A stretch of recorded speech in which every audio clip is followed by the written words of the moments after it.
क्या आपने ध्यान दिया, प्रधानमंत्री नरेंद्र मोदी ने हाल ही में भाषण दिया, उसमें 3 बड़ी चेतावनी दी है। सोना मत खरीदो, विदेशी यात्रा से बचो और घर के काम को प्राथमिकता दो। लेकिन मोदी जी ने ऐसा क्यों कहा?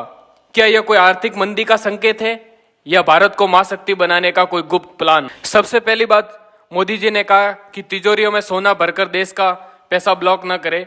रियलिटी चेक यह है कि जब हम फिजिकल सोना खरीदते हैं तो भारत को बाहर से सोना आयात करना पड़ता है, जिससे हमारा विदेशी मुद्रा भंडार कम होता है। सरकार चाहती है कि आप सॉवरेन गोल्ड ब्रांड या शेयर बाजार में निवेश करें ताकि हमारा पैसा देश के विकास में काम आए और आपको ज्यादा ब्याज मिले। दूसरा मुद्दा, विदेश यात्रा। मोदी जी का सीधा संदेश है, देखो अपना देश। जब एक भारतीय विदेश घूमने जाता है तो लाखों रुपए विदेशी कंपनियों को मिलते हैं, लेकिन वही पैसा अगर आप ऋषिकेश, केरल या राजस्थान में खर्च करें तो हमारे देश के छोटे से छोटे व्यापारी और टूरिज्म सेक्टर को ताकत मिलेगी। यह वोकल फॉर लोकल का सबसे बड़ा मंत्र है। तीसरी बात, घर पर काम और आत्मनिर्भरता।